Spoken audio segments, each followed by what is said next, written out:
All right, hello. Be back in 5 minutes. You got it, buddy. You got it.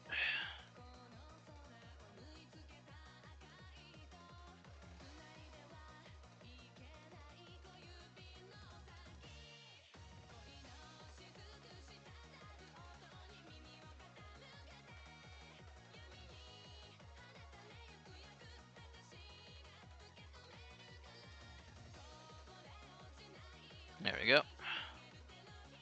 Got that settled out.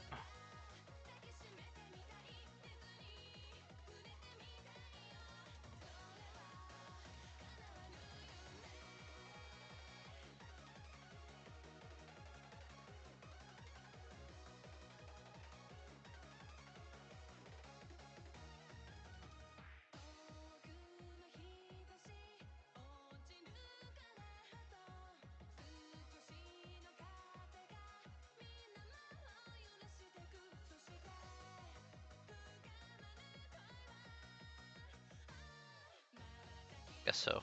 We'll be fine there. Yeah. Here. Perfect. Whew.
Alright, there we go.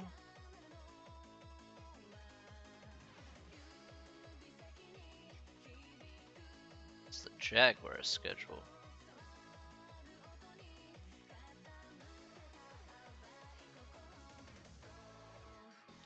Miami and the Jags.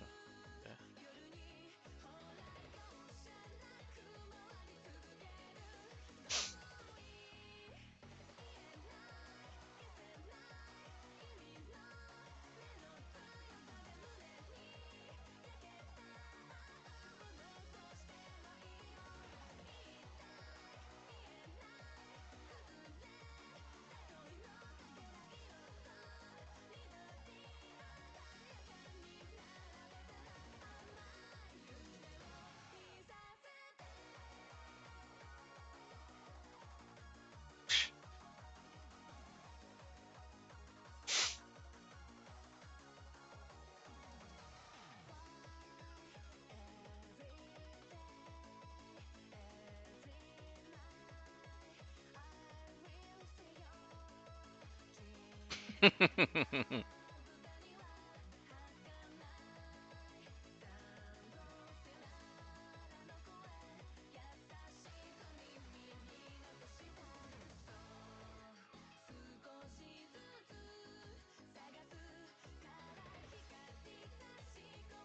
Alright, let's see if anybody decides to show up today. Hopefully we have some people.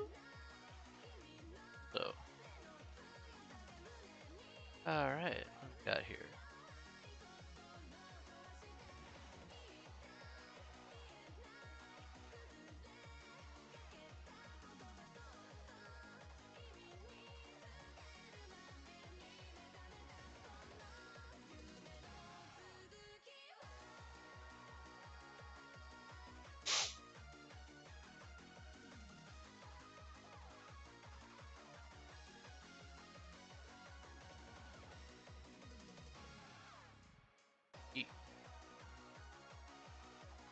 Good. Alright. Okay. We got that much. Oh, yeah. I probably should open that. Let's try and do that.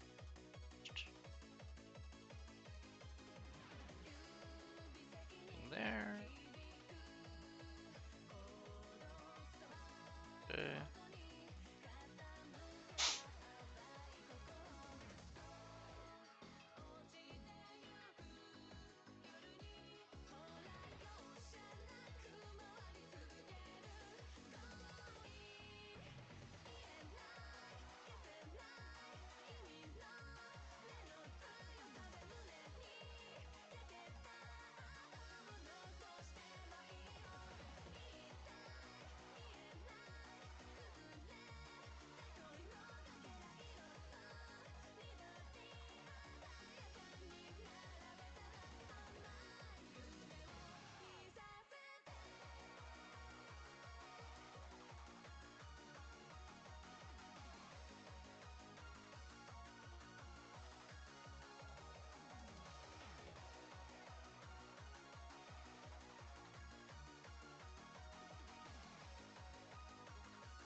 Let's see here.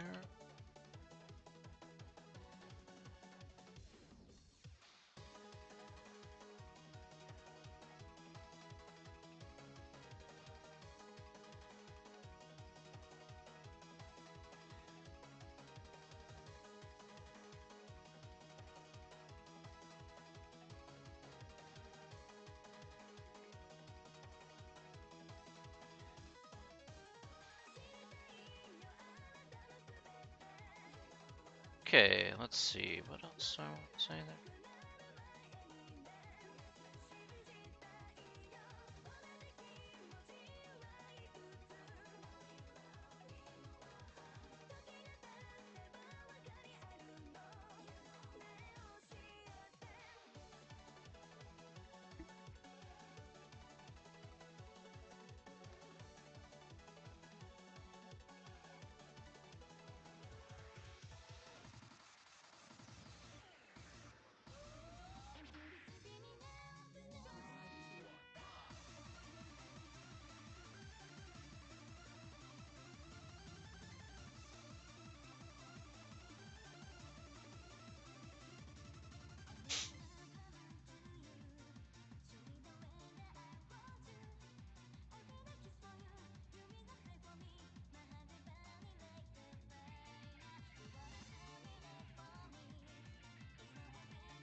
let's see. Uh,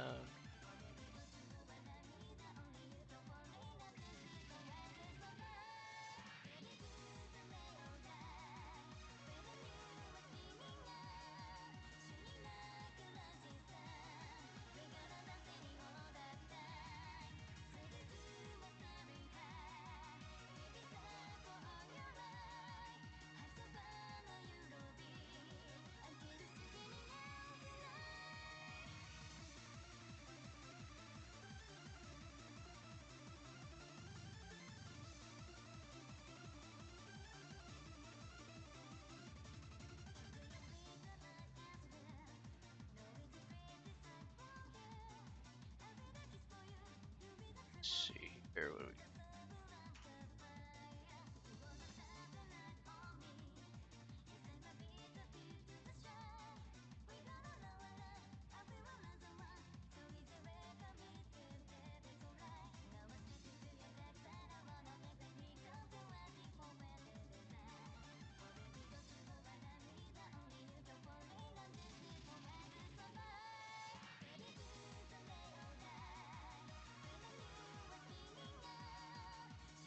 There we go. We got it.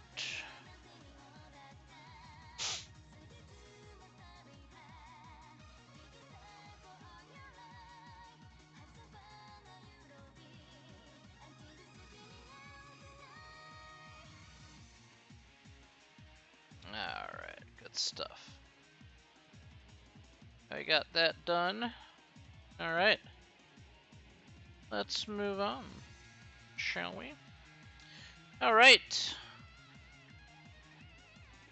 Hello, hello, hello, everybody who's in the stream. I hope everybody is doing well here today. How's everybody doing? How is everyone? Hey, Susan, good evening to you. Good evening. I hope you're doing good. Have you been doing the final exam and stuff?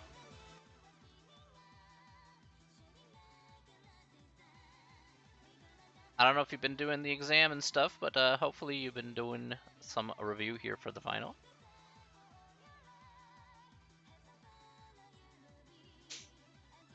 Yes. All right, all right. If you can believe it, we have 7 more days. That is 1 week. 1 week from today is when this final exam is due, if you can believe that, Susan. We're already at the end. Okay, we're already at the end here. Oh, kind of amazing. Hey, welcome back, Aiken.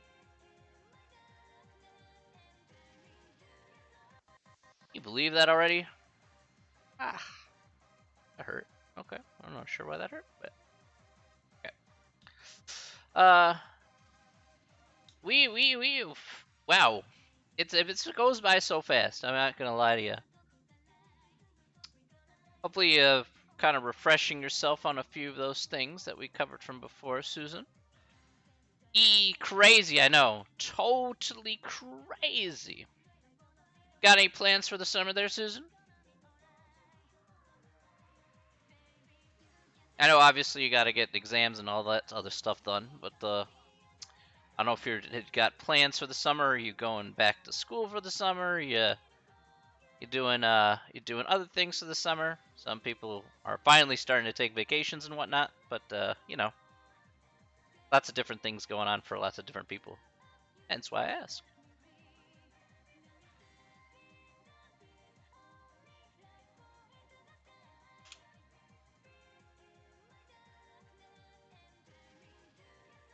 Hey, Heide, hello. How you doing?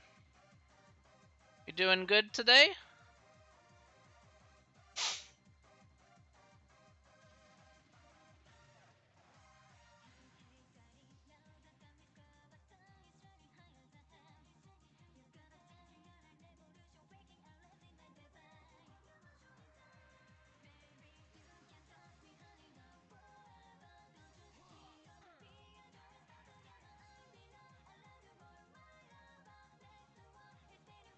Yeah, pretty good, pretty good.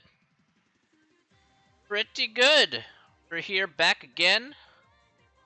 Doing some more Q&A, of course, as always. I wonder, actually. Kind of curious. There we go. I should really get a third monitor while I'm at it. Jeez. Sometimes I think even 2 monitors isn't enough. I'd have like 3, 4 monitors. Oh man.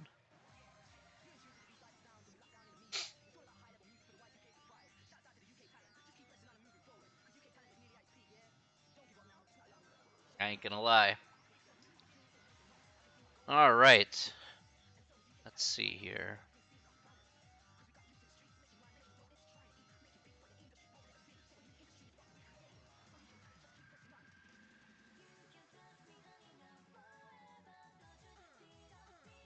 Is that pie growing? Yeah, it's growing slowly. I haven't invited anybody yet. I think you need 3 days in order to invite somebody, right? Like, how do you get that? How do you get that code, Aiken? I haven't quite figured that out yet.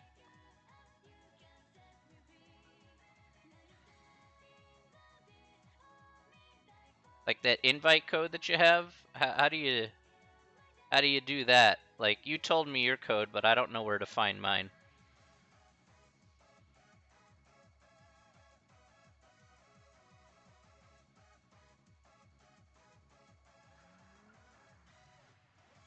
Click the 1 thing and press invite. Oh.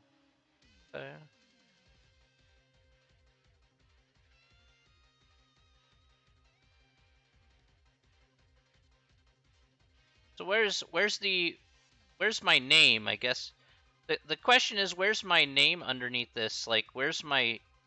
So you said click the top left menu. Oh, okay. The top left menu thing, and all right, let me go set profile.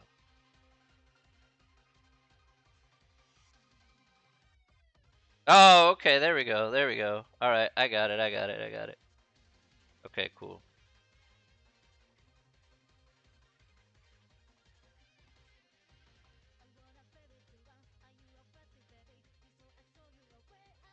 I see.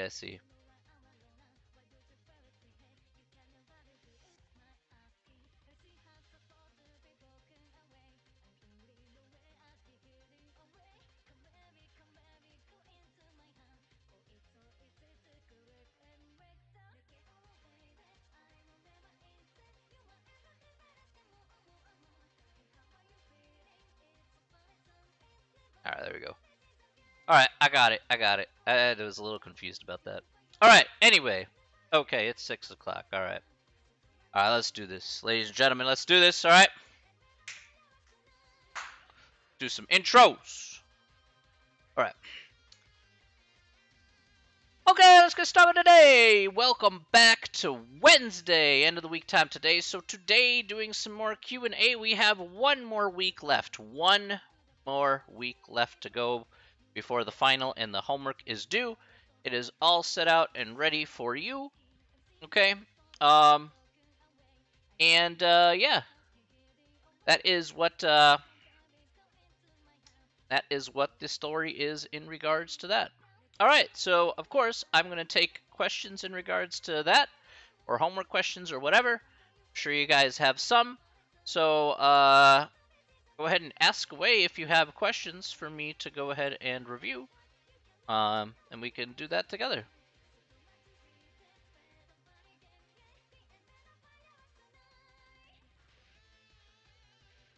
Sure, people might maybe have questions here today. I'll just go to the other screen here for a second. Oh, bam. There we go. All right.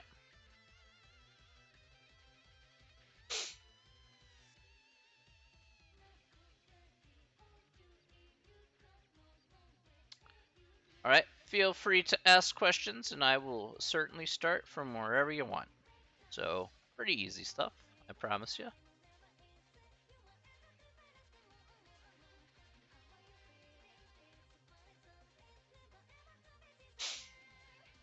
4.1, question 8, part D. Yes, no problem. Let's do it. Okay. Okay, so 4.1.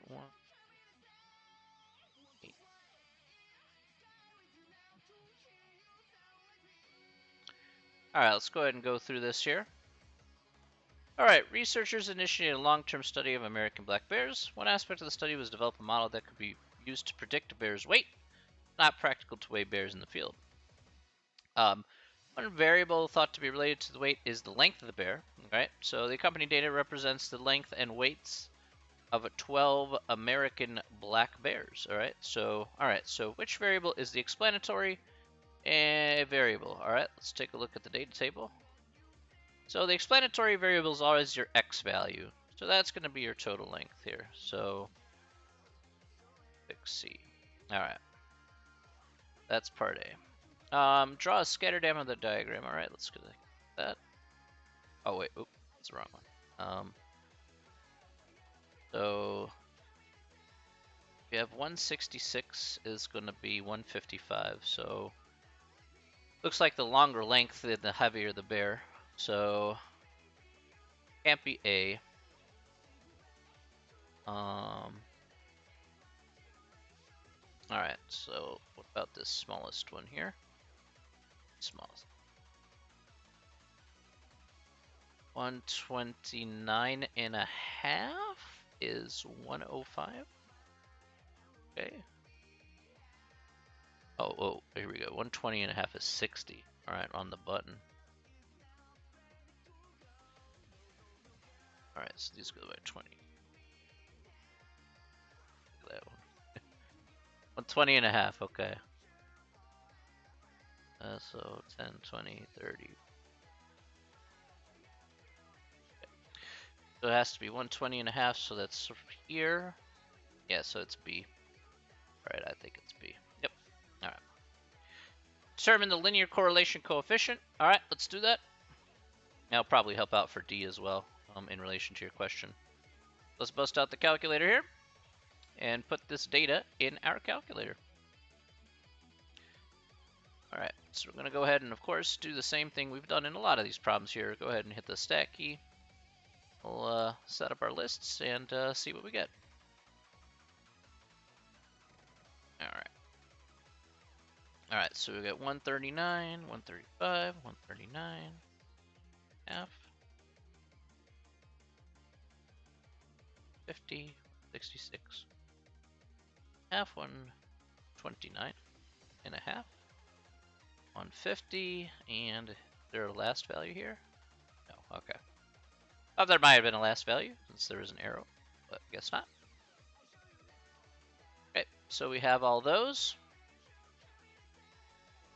And let's make sure that we have here.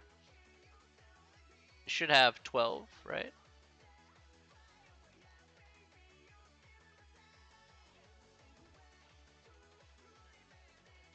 Why do I have 11? Okay, hang on a sec. Let me check this again. 39, 135, 139, 120 and a half, 149, 141, 141. Ah, okay, this should be 150, 166, 151.5, 9.5. Okay, there we go. All right.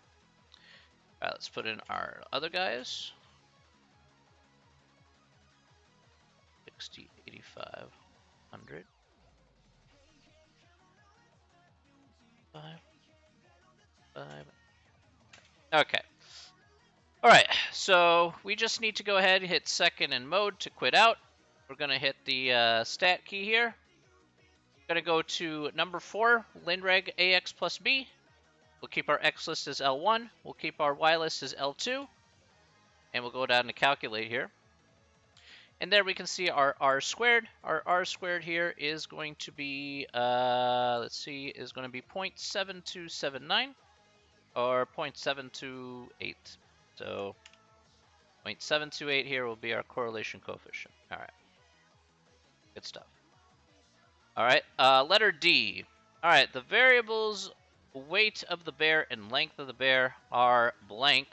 All right. So this one here in part D, we need to actually look at the critical values of the table. We have 12. We have 12 here, right? So the critical value here is 0.576. All right. And that's our critical value here for our correlation coefficient. So because we have this R value here, we have to do the same thing we talked about here last time, Heide. Again, if the absolute value of R here is bigger than the critical value, you have to remember this, so you write this down, because this probably will appear on the final. All right, then there is a linear relationship. Okay. So, first of all, they are positively associated because we have a positive R. Okay. And because R is positive, okay, so first, positive R means a positive relationship. And the absolute value of R, of the correlation coefficient is, so that would be 0.728, is greater than the critical value, which you can find in the table here to be 0.576.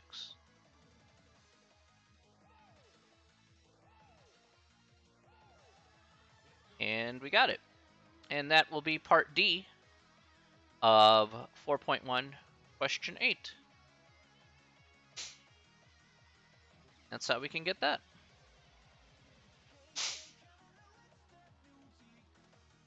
All right. Any questions about that one? No problem. Remember, don't be surprised if this also appears on the final, so I'm going to be sure you get your bases covered.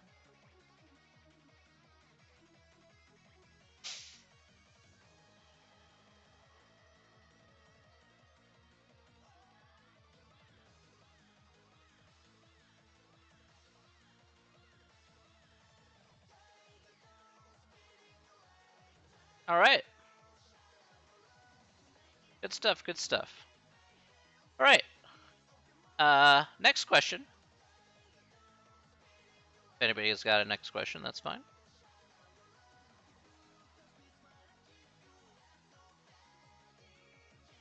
All right. Whatever questions you got, feel free to ask. Any questions, okay.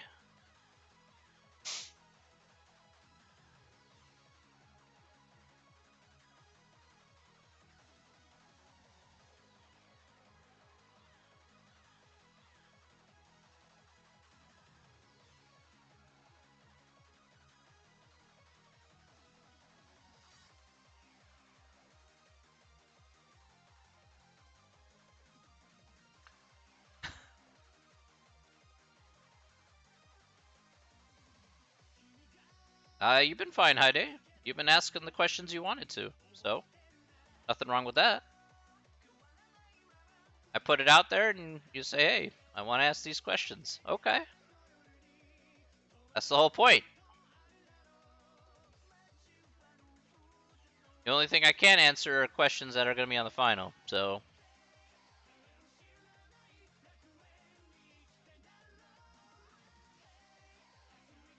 That's the only thing I can't do. But hey, everything else is open game.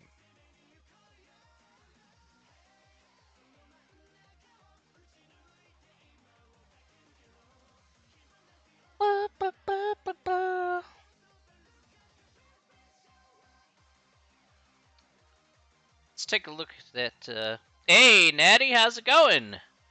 Good afternoon there. How you doing?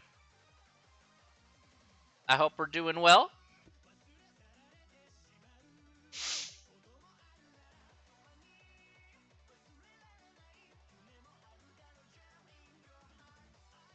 I'm doing wonderful. It's been a good day already so far.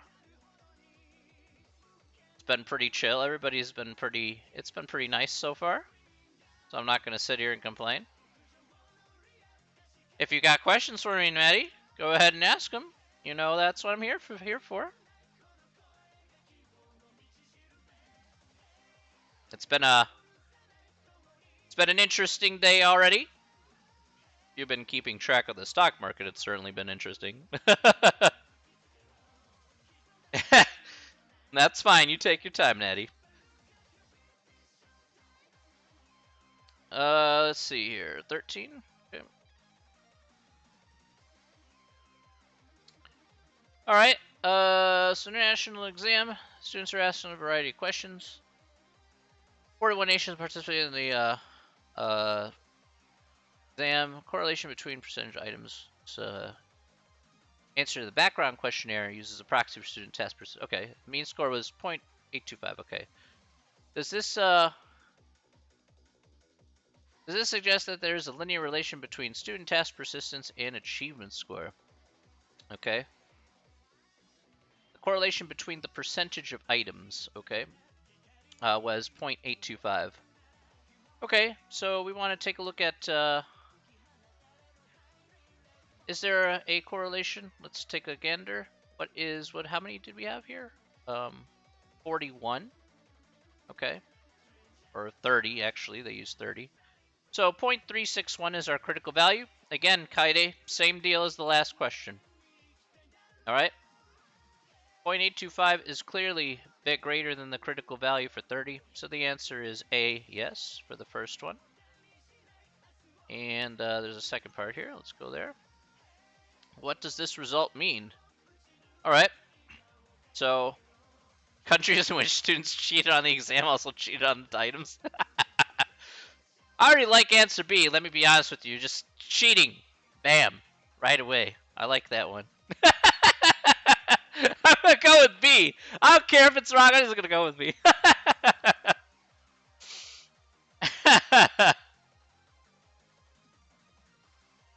Oh my gosh.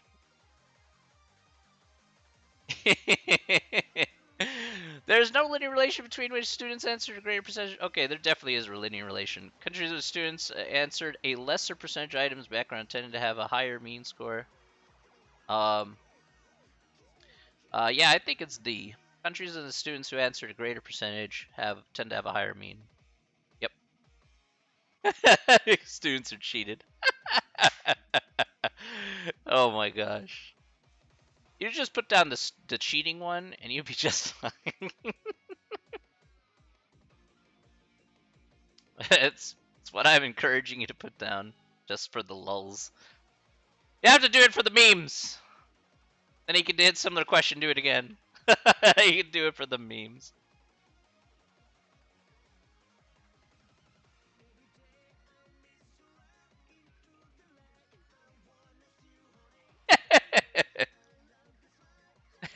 Best question, North America. Oh my gosh.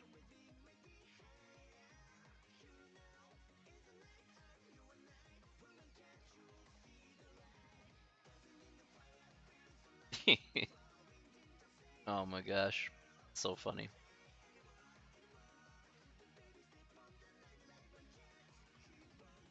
Brilliance.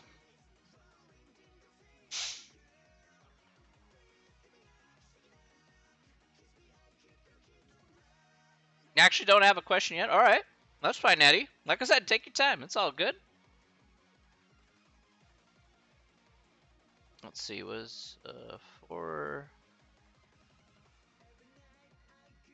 for 2?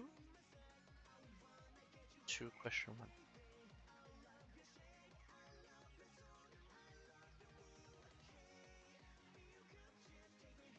Okay.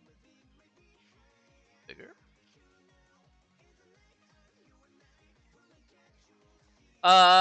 Okay, so draw a scatter diagram of these values that you see here. So it looks like it goes down, so it can't be D. Let's see, 2 would be 0, that can't be A. So it's either B or C. Let's see, we get 2.3 and 2.7. This makes no sense, letter C, because we have 2 values on 6. Wait, oh, we do have 2 6s. Oh, that does make sense, actually. So it would be C. All right, good stuff. All right. All right, so there appears to be a linear negative relationship. Appears. All right, so that's fine. Okay. And yes, so for part B here, you do have to do linreg. All right, same thing, just with these numbers in your list here, Heide. So you're right. It is a linear regression here. So same thing as we just did. just with different numbers. All right. I'll do it with my numbers, and then you can do it with yours. But it's the same deal. Yep. A lot of this chapter 4 stuff I know is confusing, but you're really repeating a lot of the things that we did before. So.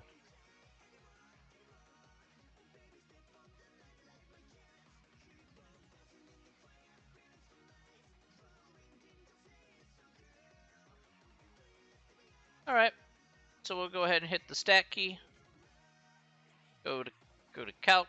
Go to number 4, linreg. X list is L1, Y list is L2, and we'll go down to calculate for our thing.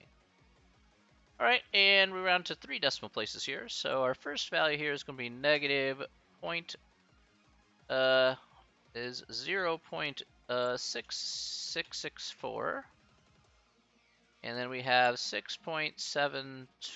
All right, at least for my answer anyway. And yeah, got it. Then you just pick the graph. So, yeah, so it'd be A, because you just want to match it with the graph from part A. So this is our graph here from part A. Notice it's the same scatter plot, and then that's pretty much it. So, got it. And that's it. That's how we can get 4.2 parts B and C.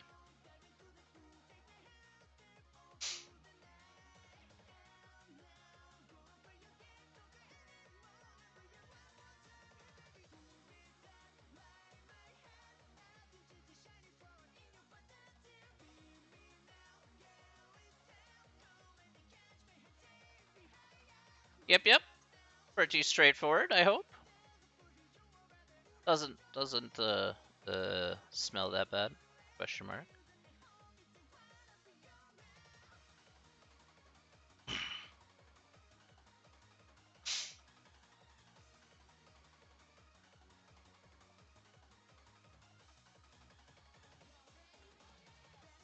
Yeah, you know, problems sometimes they smell. You know, admittingly, I've done a lot of smelly math problems. Like they're just absolutely horrid. You know.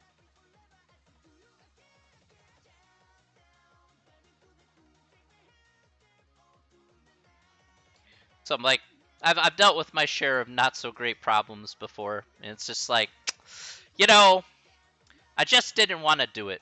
It just looks that bad. You just kind of take a look at it for like 3 seconds, and you're like, nah, bruh. This ain't my cup of tea. I'll come back after I take my YouTube 3-hour break. Then I'll actually go and do something about it.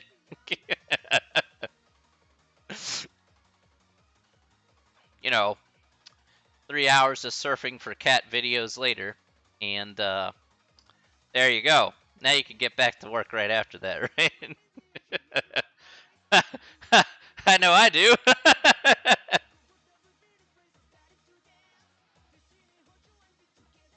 I'm no different in that regard.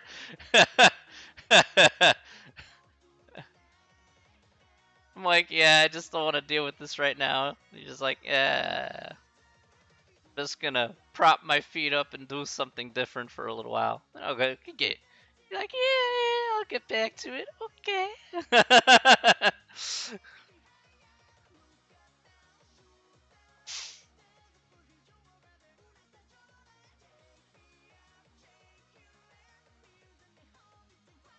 Oh man, that's too funny.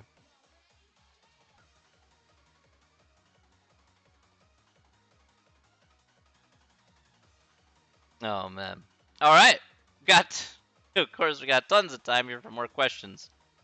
Chime in with some questions or chime in with some comments. I don't mind which one you do. If you want to chime in with comments, concerns, complaints, consternations, constellations.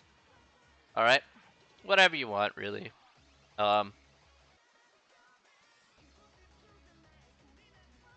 Conflagrations. You don't want to be the only one asking? Wait, why? You're just asking. What's the problem then?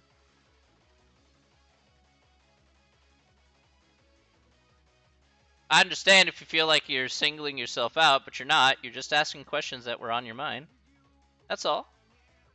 Why would you feel annoying when I've... Yeah, I always ask. I don't care. Why would you feel annoyed? Why would you feel like you're being annoying? Like, okay, look. All right. Let me give you one word of advice, okay, Heide? You ask questions because you want to get better yourself. If a teacher finds you annoying because of that fact, then they need to get over themselves.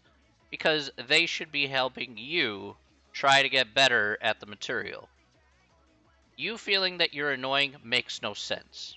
Not even logically. Because at the end of the day, education is about helping you.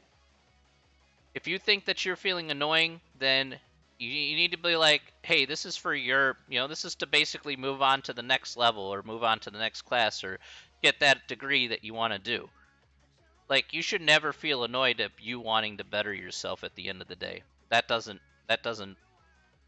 trust me, that it's a feeling because everybody kind of feels guilty like they're taking away time.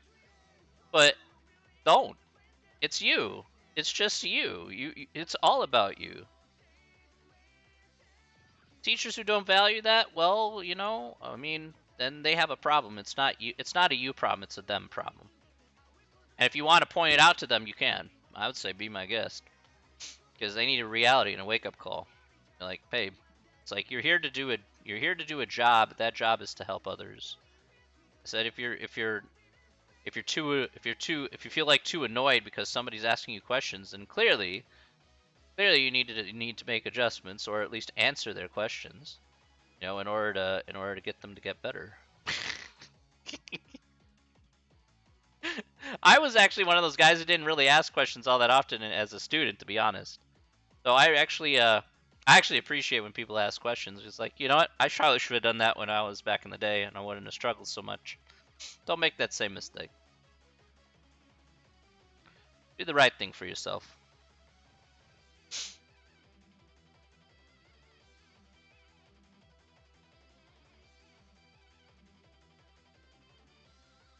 Okay, go for it.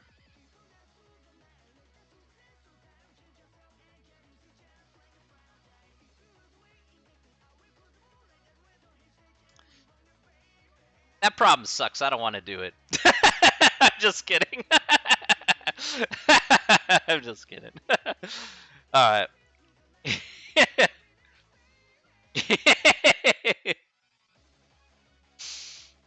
All right, let's do this together.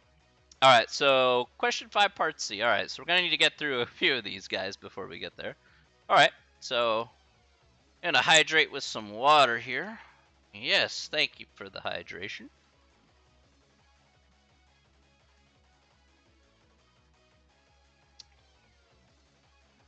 Oh, Natty wants me to hydrate too. Okay, hydrate there. All right, so Heidi wants me to hydrate.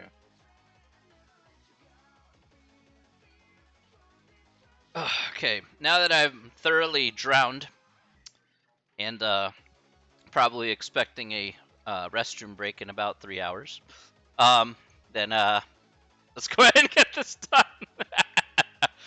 Yes. All right, let's put in some values here. We're just gonna do the same thing as we did before. All right, we're gonna delete you. All right.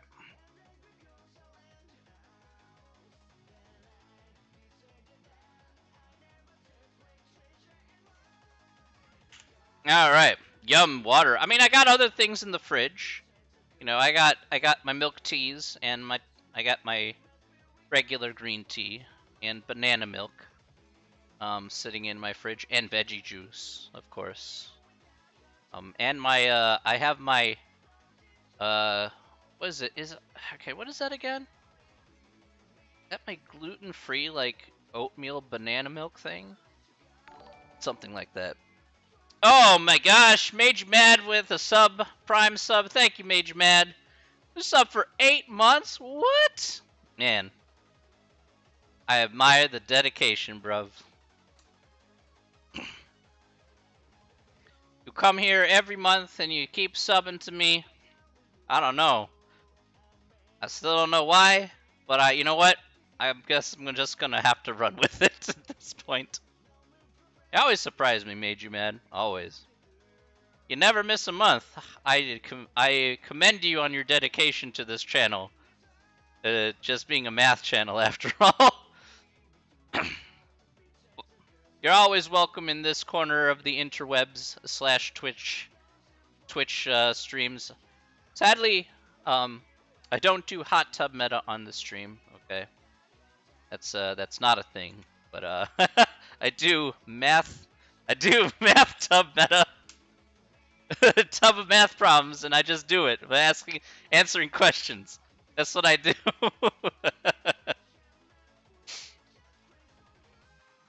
I figure that's slightly a bit better and a little bit more palatable. Yeah,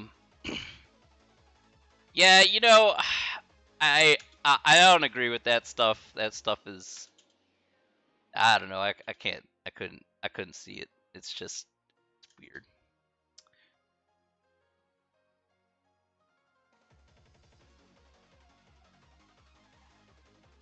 Okay, there we go. So I rounded to 5 decimal places here, height A for this, just using my linreg function here. So check this. Oh, I get that wrong. What did I enter that on? 24636. 49.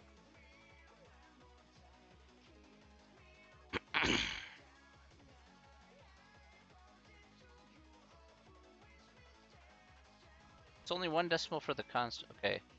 Oh, okay. Oh, yeah. All right, I missed that. I totally missed that. 1 decimal place for the constant. Okay, my B. I did 5 for both, didn't I? All right, so that should just be 2 then. Yeah, I hate when it does that. Actually, that's so annoying. I ain't gonna lie. I ain't gonna lie. That's really annoying and dumb. Made You Mad. I know. Not gonna write names on myself either, Made You Mad. Okay. What you see is what you get. But at least I hope you just find it enjoyable. That's all. Interpret the slope and intercept. Okay. Let's do that here. The slope indicates the mean change in miles per gallon for an increase of 1 pound in weight. This is true. Okay, so it would be A. Remember that slope always indicates. Look, I'm sorry I don't have a little pool in my apartment that's gonna warp my floor at some point, you know, and put myself and splash around and stuff. Okay. Okay, instead, what I like to do as a normal functioning human being is to, instead of ingesting all my water through osmosis, to actually ingest my water on stream and live, you know. So I'd rather not be pruny. I'd rather be do it the right way. Okay, yeah. Or take tea. You know, that's not a bad thing. You're an Evian person. Wow. Excuse me. You know what? I'm gonna hydrate just for you, Made You Mad. I'm gonna demonstrate how I think of an Evian person.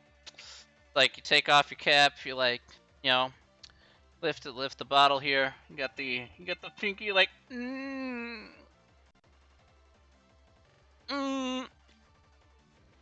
gotta lift the pinky up as high as you possibly can. All right.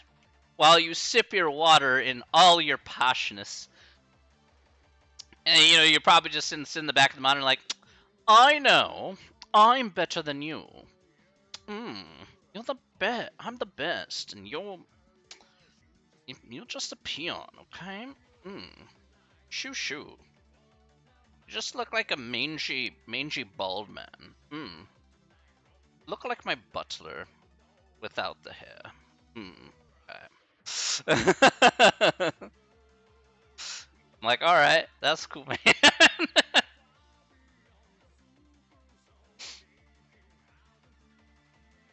Okay. All right, so letter B here. We want the slope is indicate the mean change in miles per gallon with an increase of pound in weight. This is the rate of change.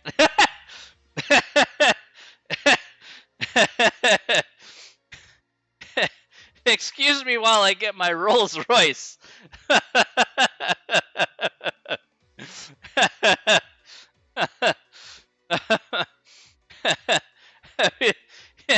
come up to me like, "Shall I open it for you, sir?"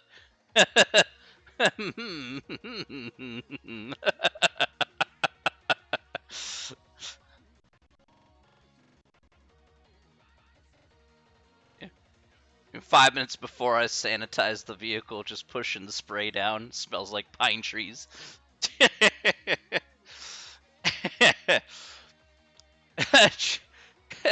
Choose the best interpretation for the y-intercept. All right, so in this case here, because we don't have a value that has 0 pounds, the y-intercept here is not appropriate to interpret. If you have 0 here as an x value, then you can go ahead and do so. If you don't have 0 as an x value, it's not appropriate to interpret the y-intercept. And that's going to be correct for that.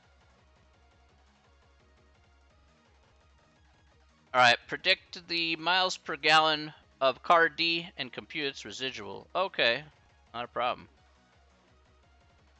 Better have that new car spell, you darn right. Actually, yeah, things are a little bit different right now because of the market and whatnot. So the market has been going through a really destructive patch as of this week. So because of inflation in the United States has ballooned a lot. Consequences are to be had.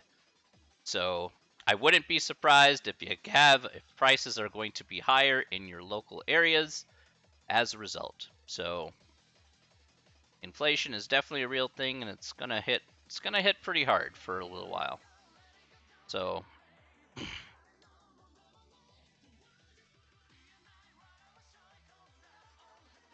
yeah, rip. So the big thing is the markets went down a lot today, right? Dow Jones was down. Let's check. Let me check here. The Dow Jones today down a boatload. Yeah, the Dow Jones was down like 600 points today, like 650 points, and I think that the S&P was down nearly 90 points today. The Nasdaq was down like 350 points. It was a pretty bloody show out there. No lie. Well, that's the thing, right? Here's the thing. There's a lot of wariness in the market right now. April's inflation rate from the report that just came out was 4.2%, which is the highest month since 2008. And 2008, as if you know about 2008, 2008 was when the big crash, the housing crisis was happening. So, and prices across the board for a lot of staple goods, even such as diapers and things like that, have gone up quite a bit. So like the consumer price index, which I believe is the price of good is the not believe, but I believe it is the average price of goods here in the United States. Averaged about a 0.8% increase of prices across the board for everybody in the country. So it's what people are worried about is that is inflation going to continue to rise because of the sudden influx of cash? A lot of this had to do with the economy reopening, a lot of people getting stimulus checks, the unemployment benefits, the jobs reopening. So you have a lot of this flood of people coming into the market with some money that they've saved up or whatever. People are starting to go on vacations, they're starting to go out to eat more. But this is going to lead to, of course, higher prices as a result, and seeing exactly how the market can cope. So some people are predicting that because you put so much money into the economy, during the time of COVID, is this going to affect, is this going to be a long-term effect? Is this going to be a short-term effect? And of course, markets get very nervous about that. And on top of that, they're like, well, is the government or Federal Reserve going to step in and raise interest rates? Then, of course, they get really nervous and they basically start bailing on stocks, especially like tech stocks and whatnot. So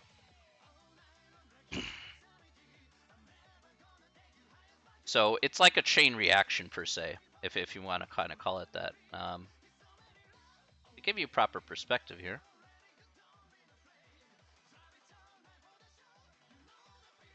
feel I should answer this question fully.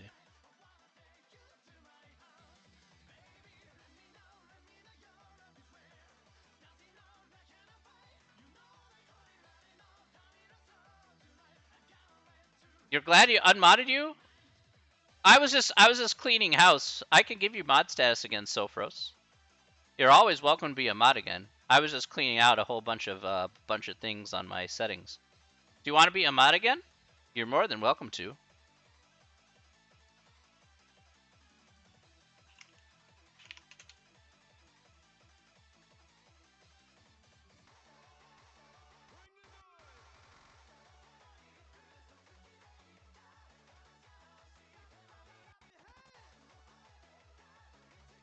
If you just tell me, hey, I want to be a mod again, I'll be like, cool, man. I'll give you mod status again. That's not a problem. So let me show you today's market map here on the big screen. That's okay. It's fine. I don't mind. So this is kind of like up to date here, but like charts for the day look like this, where basically you're starting out at, it was pretty rough for the day. Here's a month graph for the S&P.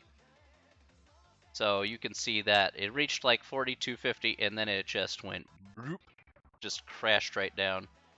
It's pretty brutal. Pretty brutal. As you can see, a lot of stocks got wrecked today. So Tesla is down to like $589 at this moment in time, from a high of $900 earlier in the year. Let's see what else. Where is it here? Google was down $70 today. This is Chipotle. Chipotle's down $51 today. Amazon's down $72 today. Apple's probably one of the biggest stocks that you see the biggest movement from because it has such a heavy weight on the indices, especially the Nasdaq. So if this goes down by $3, you know that it's going to be a little rough. So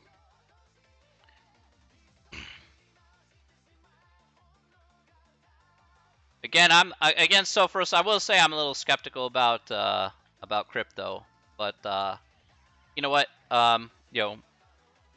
I had a friend who convinced me to get a crypto app, so now I'm into the crypto app since it has no monetary. I don't have to put any money into it, so I can just mine it from my phone. So, which I'm fine with. So, it requires very little effort on my part. So I'm just putting my toe into the water, as opposed to like buying stuff into like Ethereum or all that other stuff.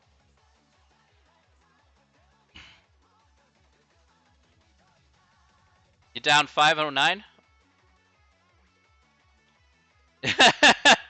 Teach you about crypto. I mean, where? What is that website again?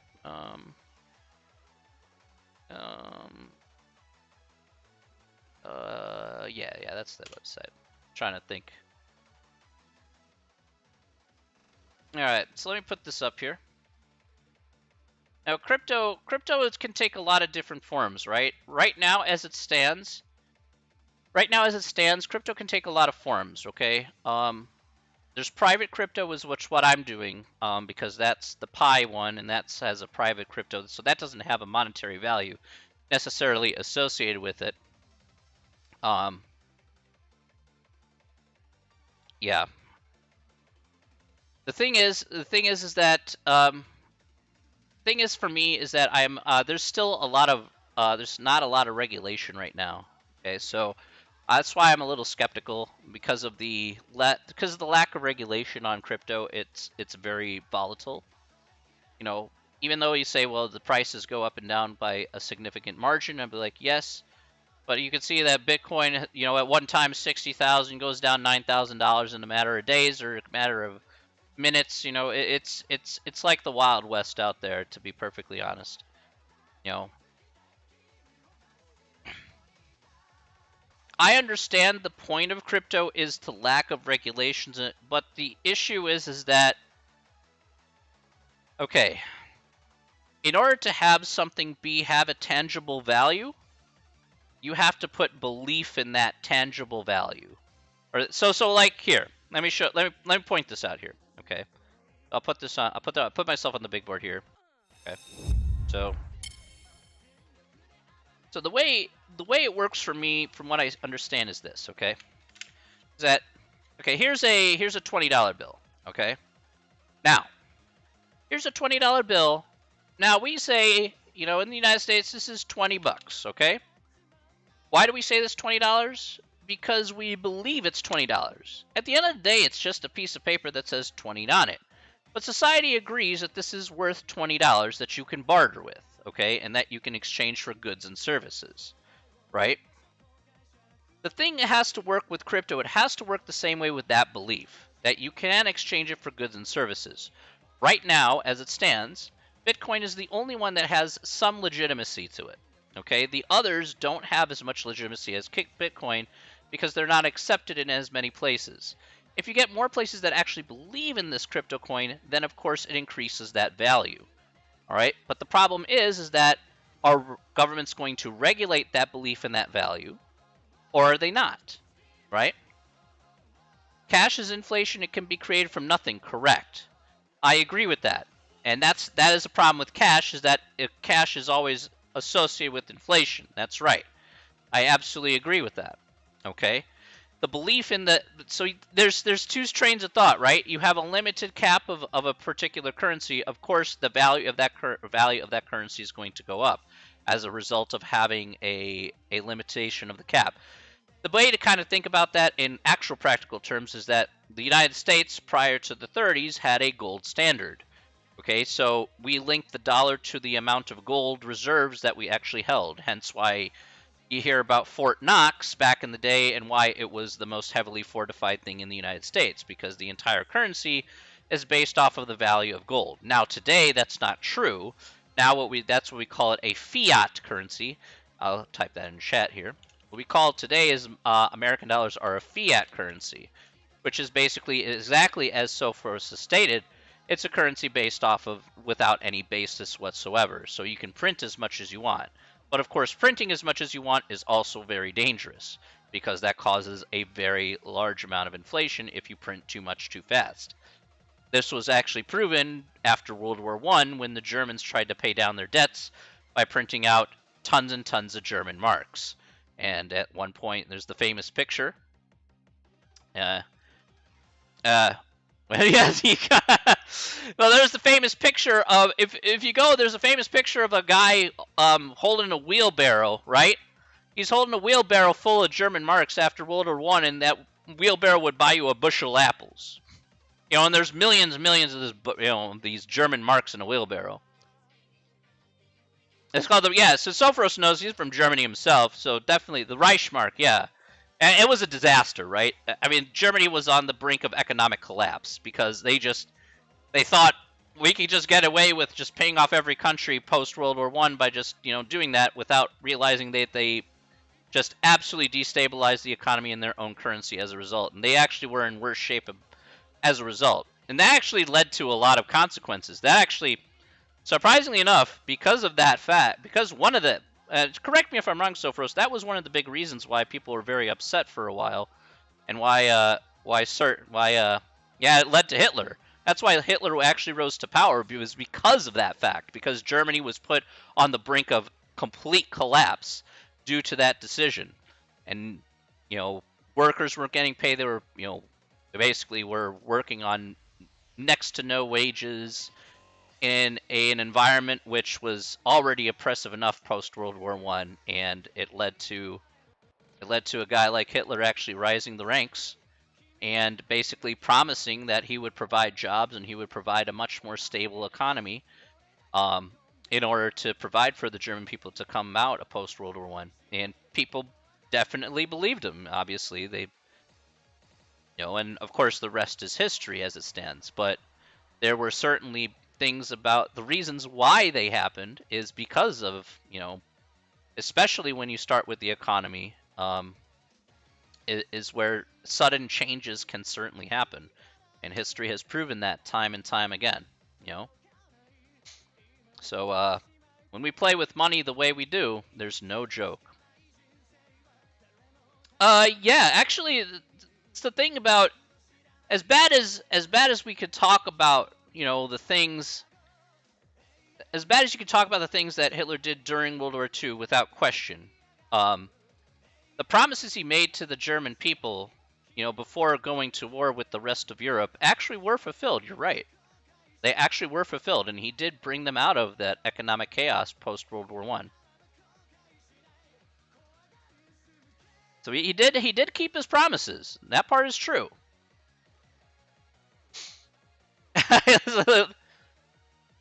So take him for the bad guy that he was in World War II, certainly. Okay, no question. But his promises to the German people, because of what he had witnessed, they were justified.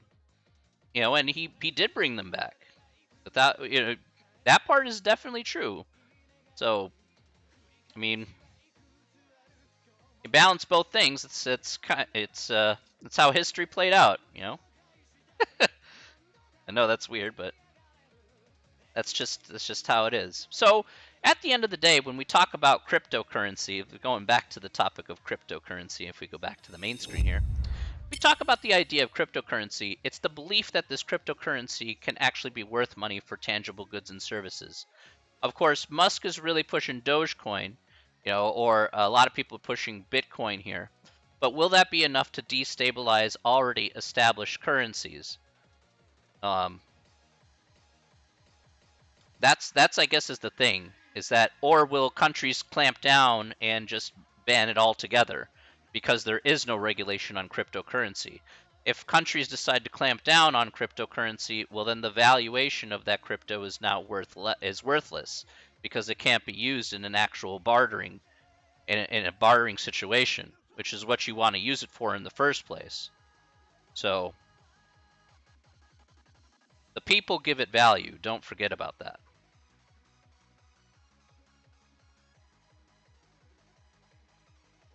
Every currency is a perception of a value. So that's why I'm skeptical. Now, I'm not going to... Now, here's one thing that I won't do, okay? One thing that I haven't said any part of this during the semester. Well, maybe I've said it once, but I'll say it again here if I've said it once already.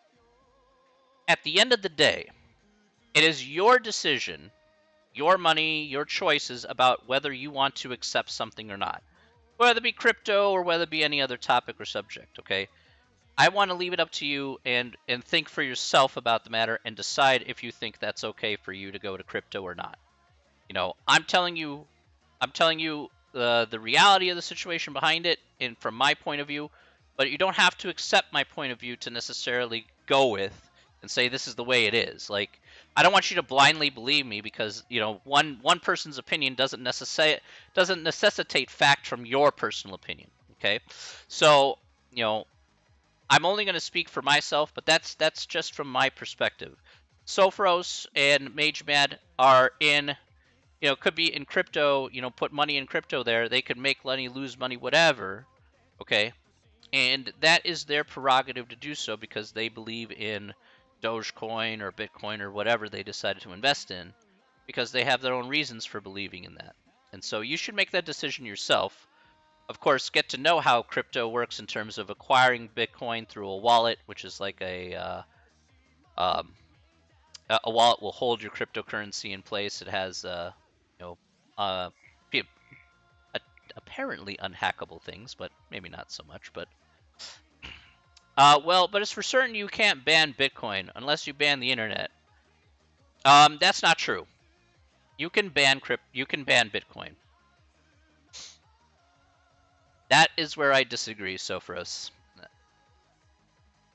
You can ban it for paying for stuff and so on, right? So effectively, so your second sentence basically says it can be banned. So if the world community says, let's say the EU says Bitcoin is banned, and let's say other nations band together and say I ban Bitcoin, then basically you can ban. Basically, that second sentence says, well, you can't pay with anything with Bitcoin there. Then guess what? You effectively banned Bitcoin because you can't use it for anything for bartering. Sure, it would still exist, right? But we're talking about banning Bitcoin. Remember, banning Bitcoin doesn't remove the existence of Bitcoin. Okay, as you said, right? However, banning it for bartering removes the entire value of Bitcoin altogether. So you effectively would, Bitcoin would vanish into thin air essentially at the end of the day if you did it that way.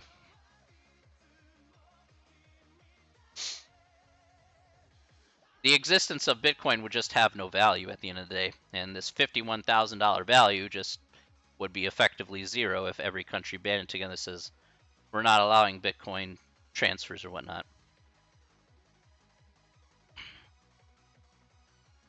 Yeah, so it wouldn't be like a total, like, it wouldn't be, it's just a workaround for like actually removing the currency's value is essentially what you would be doing.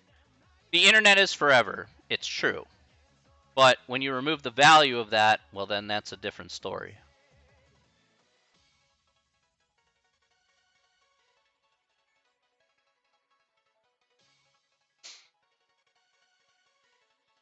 Remember, the value is what's most important and what you can get for that value.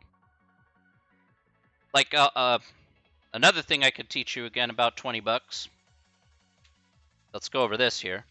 Again, if we go back to our $20 example here, I swear I haven't even used this cash in like forever. It's been sitting in my wallet for like a good long while. Just collects dust. Anyway, if I go back to my $20 example here, what's the most important thing about 20 bucks or anything about currency? What do you think that is, everybody? This is $20, but of course we have other things like $100 or whatever. What's the most important thing about currency? What do you think that is?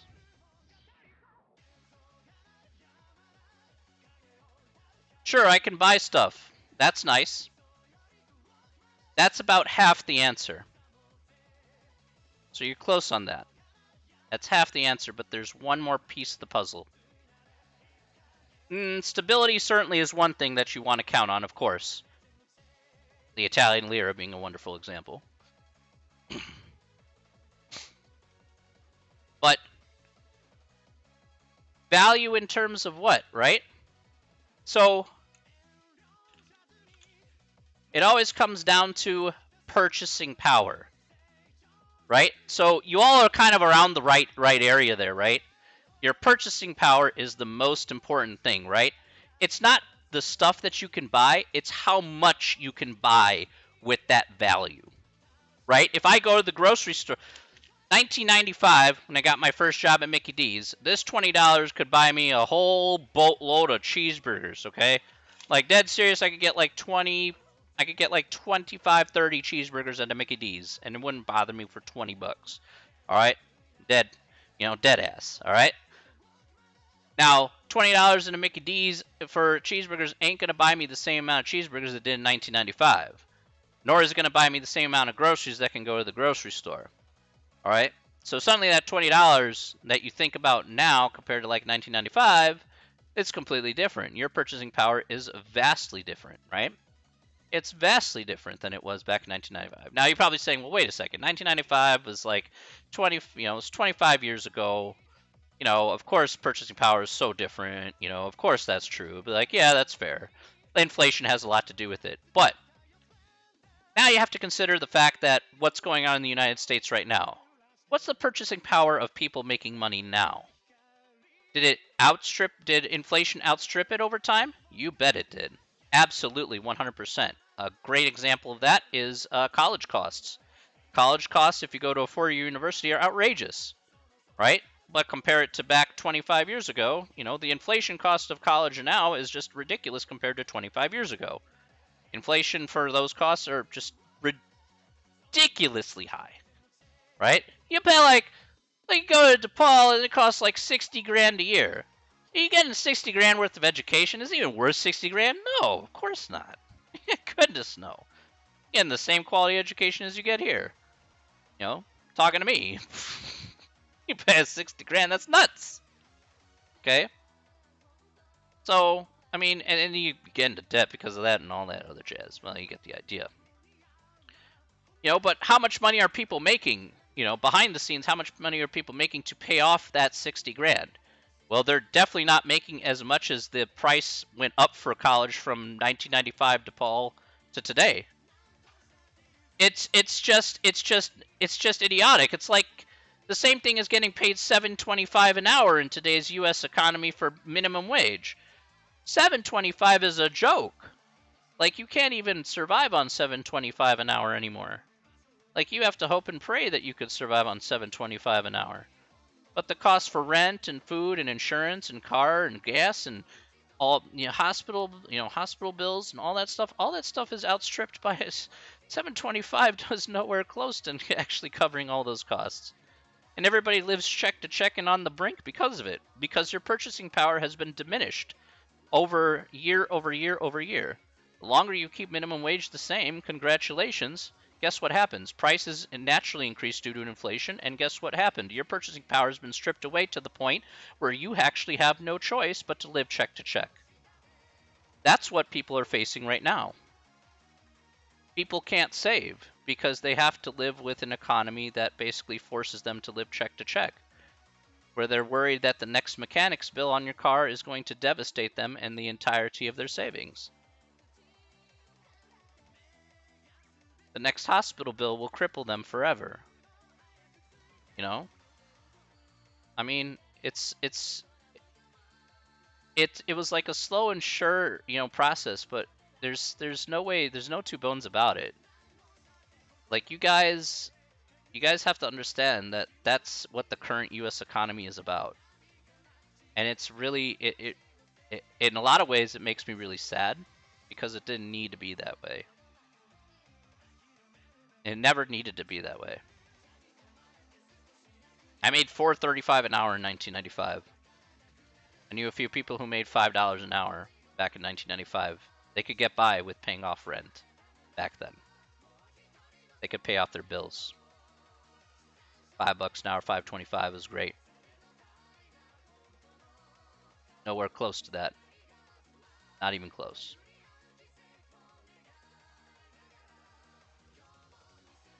That's why you have to be aware about what's going on around you. When people talk about math is useless, I'm like, you got to understand, you're already playing with the deck that's stacked against you. So, if we're going to be real about it, you need to be aware about how stacked it is against you and how to work your way out of it. Because it isn't easy. Yeah, you pay $5 for coffee. You pay $7.25 an hour, that's an hour's worth of work right there. Yeah. Look, I'm fortunate. Look, I'm blessed enough to have enough money to save for myself. I'm glad, okay? But I know not a lot of people are in the same position that I am. Yeah, so first propose solutions, man. Of course, you say whatever you want. Please, by all means. This is open forum, so you're welcome to say whatever you like. I don't mind. It's always a free, open discussion. I'm just telling you what I think. And if I'm wrong, I'm wrong. But that's what I've seen over the years. I've seen the societal effects of what happens when you run into these situations. And you begin to see it more and more. It starts to be exposed more and more. The divide between the haves and have-nots, right?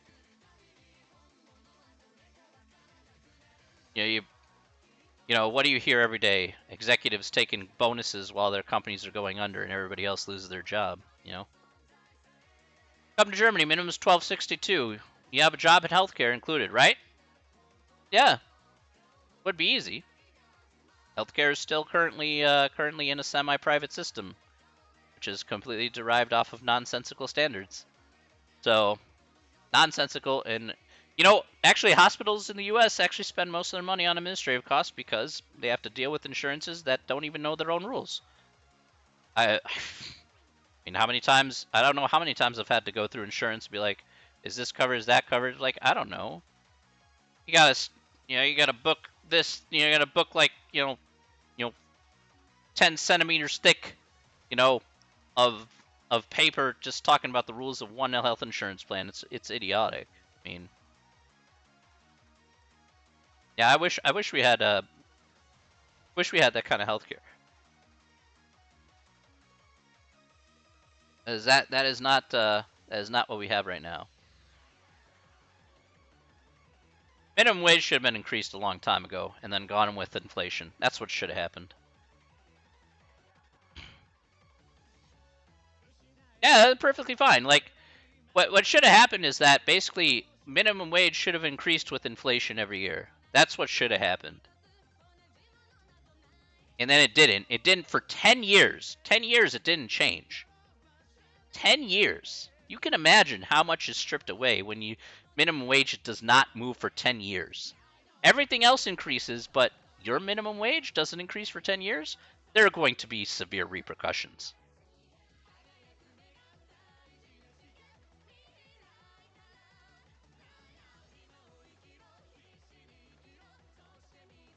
So like I pay like I can only speak for myself, but I only pay like $450. I pay like $450 a month for health insurance, right? And I just basically know that I'm just gonna roll the dice, and then that's about it. And as long as it rolls the dice that works with them, I'm like, fine. I'll just do whatever you want. Go get 3 blood tests to get 1 prescription, fine. I'll just do whatever you want. So I'm like, I don't care. Oh, actually, wait. Do I have that with me? I may actually have this with me. Now that we're talking about health insurance, you guys are gonna love this. You guys are going to love this. All right. Okay. All right. So it's a true thing here on stream. Okay, guys, you ready? All right. Susan, Natty, Heidi, I know you guys are gonna love this. Okay. This is actually pretty cool. All right. You guys ready? All right. So I got something in the mail from my health insurance, right, the other day. All right. So it says the subject here. This has little to do with me except for me being stuck in the middle, right? It says subject refund request, not for me, okay, but it says Dear Des Plaines Clinical Lab Incorporated. In a recent review of previously paid claims, we found an overpayment of benefits on the claim of myself, Professor Chibbs, on the 12th of December, 2020. All right. Benefits were paid on the information we had at the time. Based on our review of currently available information, the overpayment was due to the following reason. Duplicate payments were made for the same services. Please know that the member may be responsible for additional copays, coinsurance, or deductible amounts. That's not really applicable here because I changed insurance to another one for the same company. If you accept that there's an overpayment, see your next step up below. Okay. All right. Now that sounds all great and all. Now, how much was owed from this visit? Right? How much was owed from this visit? Well, they paid. Okay, the original amount that's due was $123.46. Okay, so $123.46. I got some lab work done. They took out some blood. They tested it out. It says, hey, you're this, that, and the other thing. I'm like, all right, fine. Now, the more important part is how much they paid them. This overdraft. And I'm going to put this in chat here as well. This is not an exaggeration. They paid this place, because of my blood tests, $302,443.96.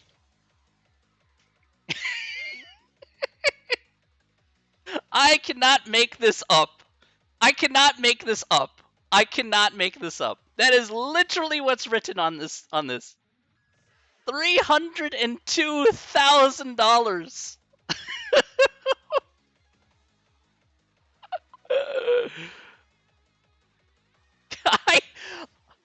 I have no idea. I have no idea. Like, literally, I have no clue. I have no idea how you overpay by that much. How do you mix that up that bad? Just $302,000. I mean, look. Here. I'll go to the other screen here. I just did that. I just divided it out. That's 2,450 times. 2,450 times the original amount. This is so stupid. I have no idea how you get it that bad. $302,000. Wow.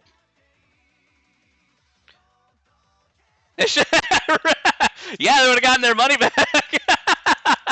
That's so true.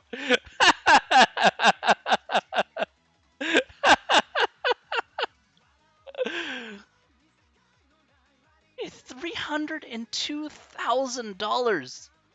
Are you serious? I mean, I wish I had $302,000, but holy crap! That's absolutely mad. That's complete madness, let me tell you. I know, for real, give it to me too.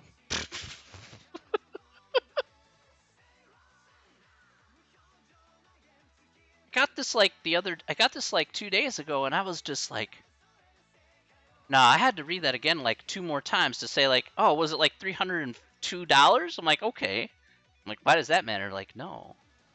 Like, really?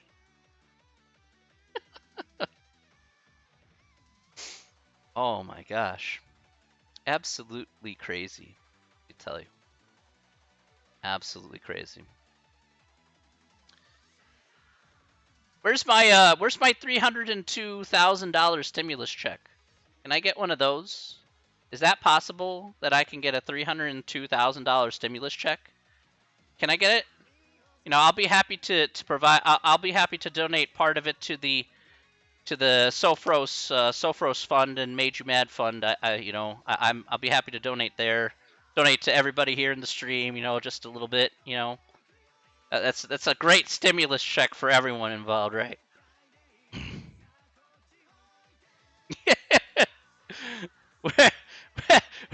Where, where's our cut, everybody? I demand a cut we can share with the stream. $302,000, man. uh, oh my goodness. Oh my goodness. Just turn around and be like, GG no re, buddy.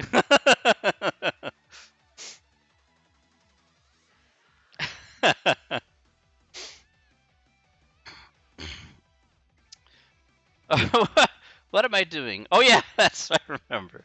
I'm supposed to be doing something for High Day. This question. That's right. Alright, let me get back to this question. I'm supposed to do a question, okay. What does it say? Alright. Predict the miles and gallons of car D and compute the residual. Okay. That's fine, we can do that. Hey, I got it. You asked the question. I promise. I'm gonna finish it. So I'm just gonna take this guy, and we're just gonna plug it in D here, 3640 in for X. Is what we're gonna do.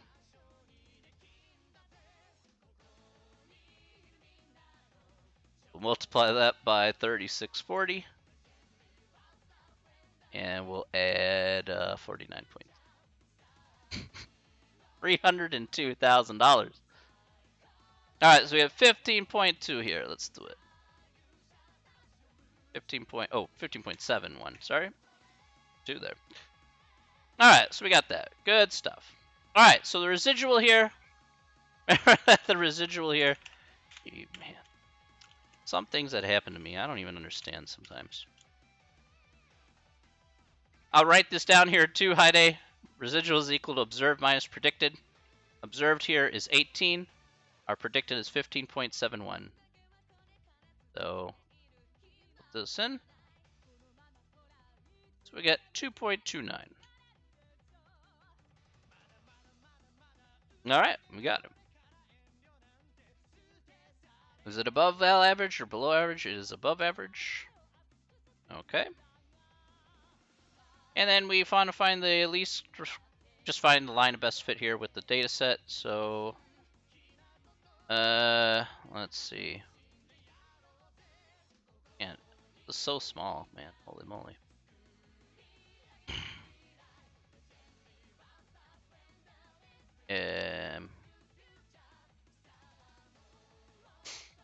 Hmm. was bigger. Let's see here. What do I got?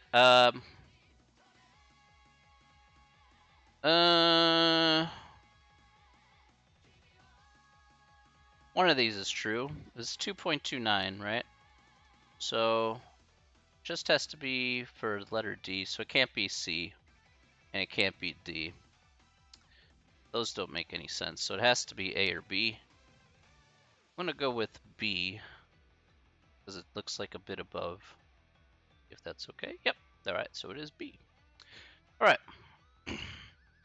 And there we go. We got ourselves a winner chicken dinner. $302,000 later, we made it to the end of the problem.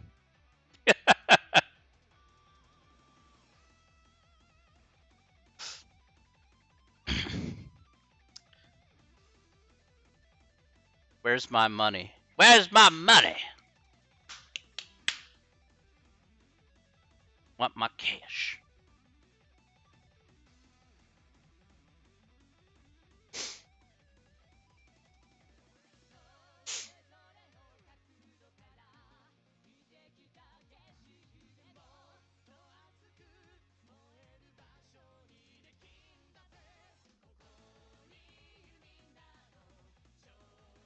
All right, good stuff. Any questions about that? Whew, man. Is it question 6, part B? Yep. Let's do it again.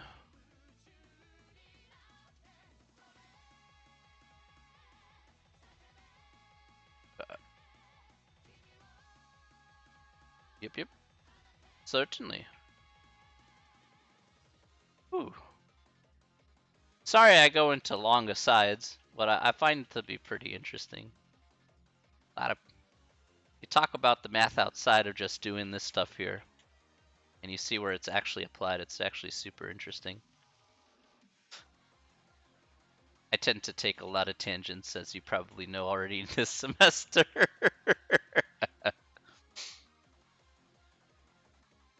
That's because if I just talked about math the whole time, it would be very, very boring.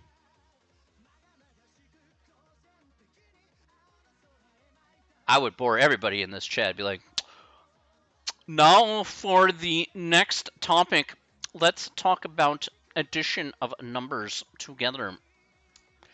And then you carry the 1 over to the next column, and then you add 2 and 1 together, which is class 3. 3, yes it is. That would be bad. That'd be pretty bad. Let's go to letter AX plus B. Alright, let's do this. 3 decimal places is what they want. Okay, so minus 3.039. Alright. And let's see what else we got.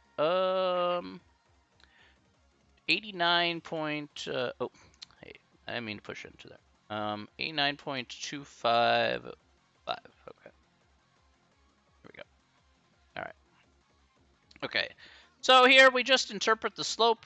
Alright, we interpret the slope and the y-intercept. Alright. So, for every unit of change, this is for the slope here. For every unit of change in the final grade, no, that's not it. For how many? What does this represent? Number of absences. Okay, so for every day absent, the final grade falls by 3.039 points. So that's again talking about the slope here. Again, the key word here is falls, so we don't need the negative in there. Maybe that's what was tripping you up there. The y-intercept is okay to actually interpret because we actually have a value of 0 in our data set. So because we have a value of 0 in our data set, all right, so for 0 days absent, the final score is predicted to be our y-intercept. So this is specifically for 0, 89.255. Okay. So it is appropriate here in this instance. Finally, we talk about here, not finally, I think there's 2 more parts actually. Predict the final grade for a student who misses 5 periods and compute the residual. All right. so we're just going to plug in 5 in for our line of best fit. So let's do that.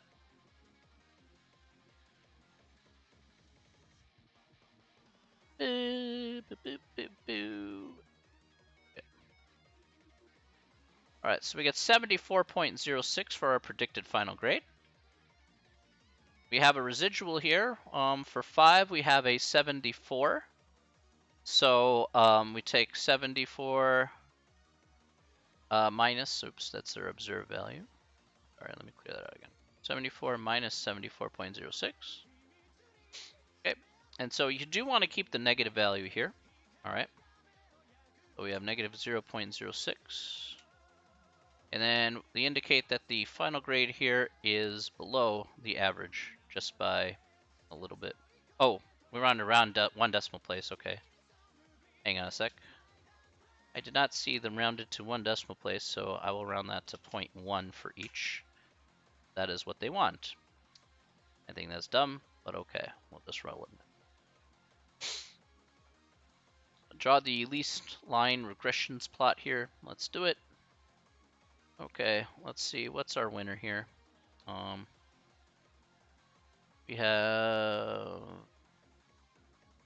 Alright. Just look which one here. Bigger? Yeah, so 6 is always below, so that's fine.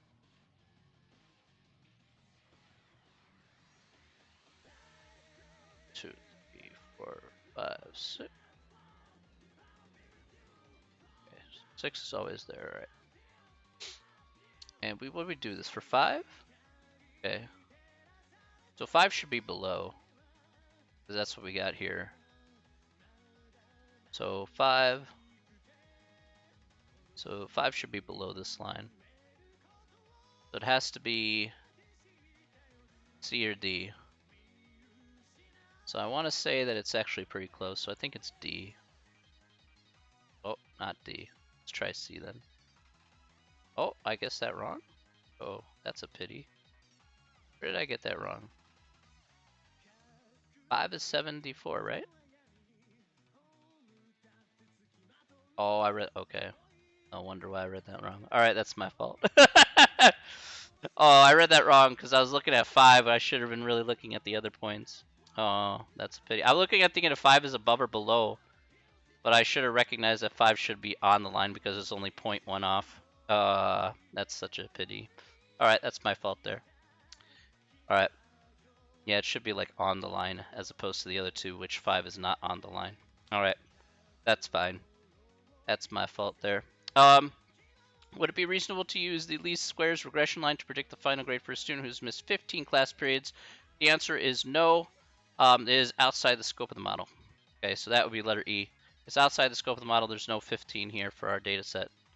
Check our answer. You got that right. Okay. Sorry about that letter D there. Just had to be careful about that. So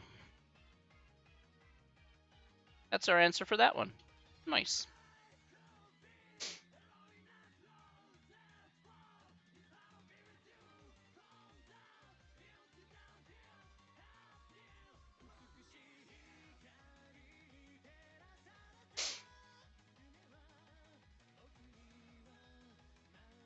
All right, good stuff.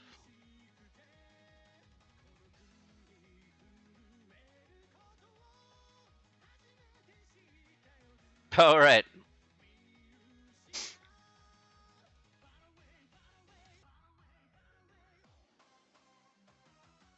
All right, good stuff. Yes. No problem, no problem.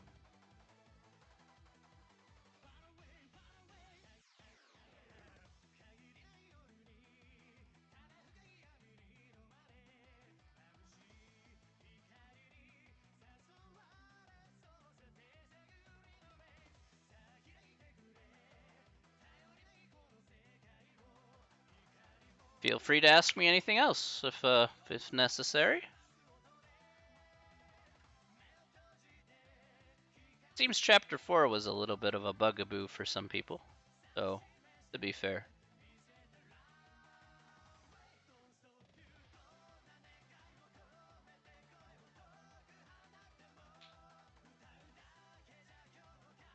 Not sure why, but okay.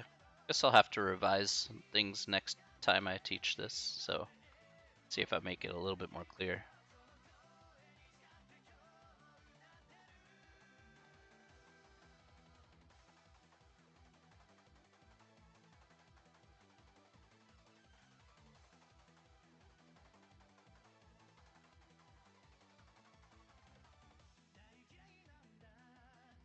Okay, go ahead, Heidi.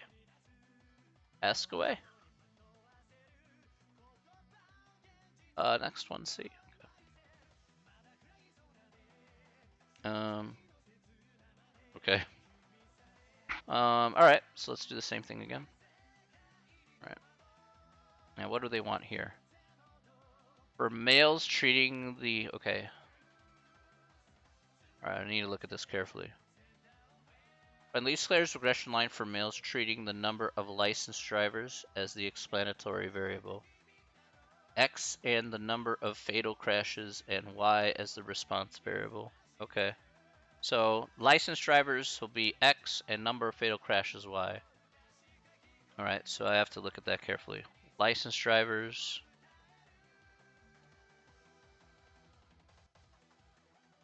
Okay, so male licensed drivers and then number of fatal crashes. All right. So it's going to be these first two columns here. Okay. So this is starting from 12 and then kind of working right down. All right. Just want to be sure which one that we're working with here.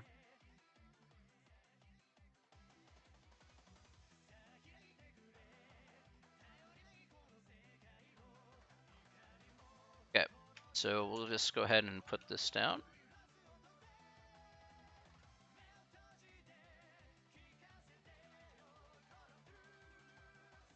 Oh.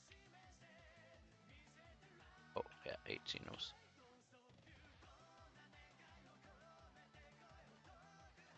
19898.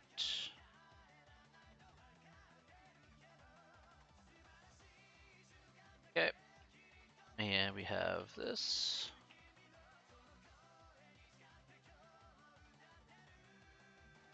Five zero 6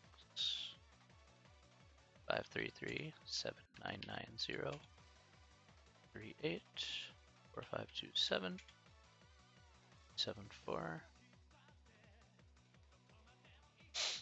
Okay. All right, so let's do the same thing again. Calc, we'll go to linreg.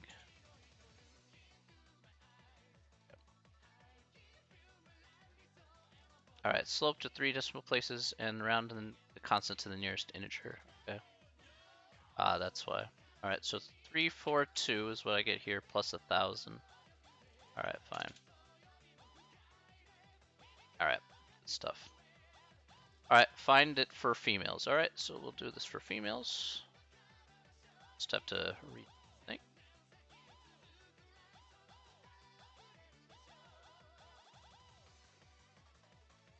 Clear out these again.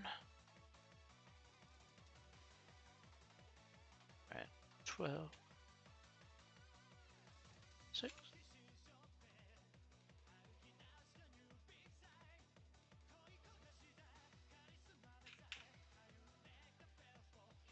6, 9,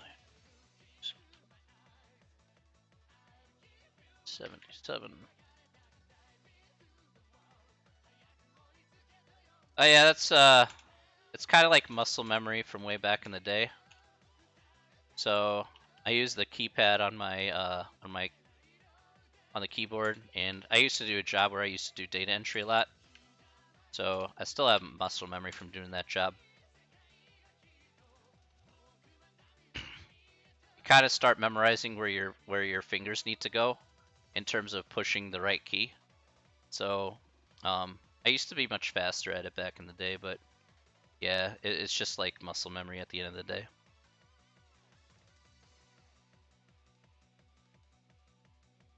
Just like pretty much any job, once you get faster at it, you're like, oh, and it kind of like skills like that kind of stick with you for a while. So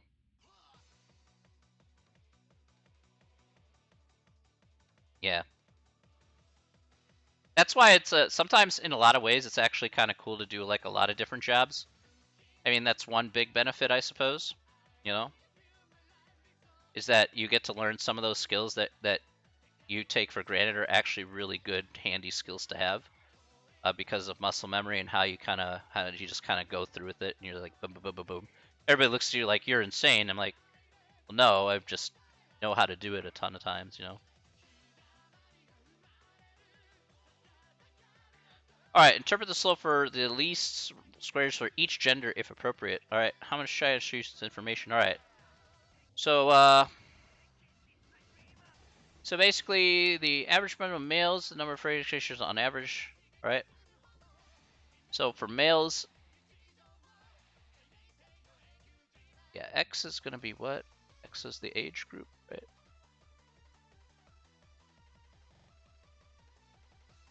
Yeah, so if the number of male license, okay, so that makes no sense. Wait, is this in thousands? Let's check that. Oh yeah, that is in thousands. So if the average age of male in crashes increases by 1, the number of fatal crashes. Let me check the explanatory variable. The number of licensed drivers is X. Okay. So if the number of fatal crashes increases by 1, okay, so that makes no sense. So if the number of male licensed drivers increases by 1,000, then the number of fatal crashes increases by, yeah, so this is going to be the number of male licensed drivers. Will be for, this is for males, 0.342. Okay. You gotta do for females. We're gonna do the same thing. So BB. And what we have here, 0.105. Yep. Alright. Alright, good stuff. Alright, next one here. Why is it 1,000? Because if you look at the table there, notice they put it in terms of thousands. That's why. So I looked at the context of the problem and the table. Yeah, so I kind of had to read that really carefully because I wasn't sure where they got 1,000 from. But that's why I went back to the table. Says, was it in terms of thousands? And it was. Yeah. So that's why it was that. The slope of the regression line is greater than. All right, that means that males tend to be involved in more fatal crashes. That's true. Insurance companies argue that higher rates for male customers. Yep. Okay. That's true.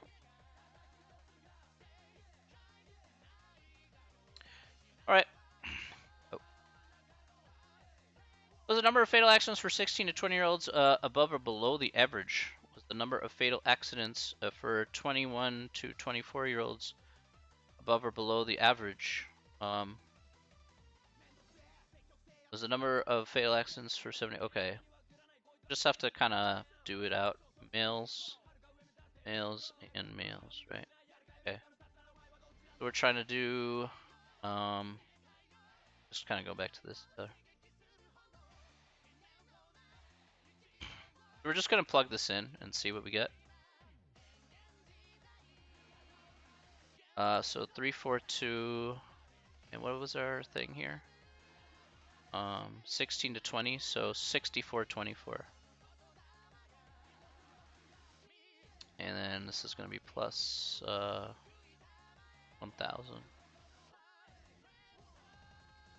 All right, so we get 3197. So that's going to be, we have much more than 3197, the predicted value here.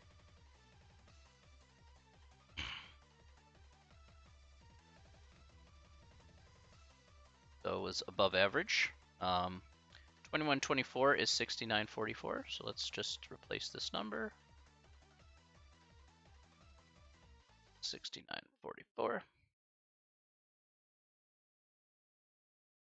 3374. That's still the predicted is what you have to find, Heide.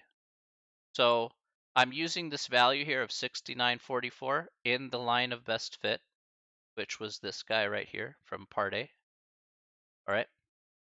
So that's how you find the predicted, is you have to use that line of best fit you found in part A, and then you use it with these values that you have in each category to find the predicted value. That's why I multiplied by 6424 first, with the line of best fit for males, and then compared it to the actual value that we had here of 5180. And that's why for like 21 and 24, there's 6944. And then I'd put it into the same formula, and that's what I got here. Yeah. This was above average, 7448.03. Check that out.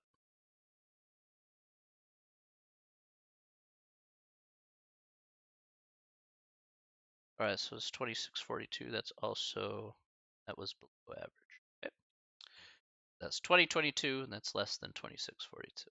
Okay, so that should be our answers for those, and it's true. So, an insurance company could use it to argue that younger drivers and lower rates for older drivers. Yep. All right, that's true. The same relationship hold for females. All right. Let's find out. I think not actually, but we have to use it against there. 0.105 times 6039. Add by 506. Get 1150. Oh wow! So for females, that's significantly true. Let's do it for slightly older. 68. See, do it for the next one. All right, so that's still more. And then we do the last one with 5375. Okay. Let's do it. Yeah, it does actually hold weight. This holds same relationship. Yep, it does. All right, and that's the answer to question number 7. There we go. We got it. Nice. All right. Cool. All right. So that will be okay, no more questions for now, of course.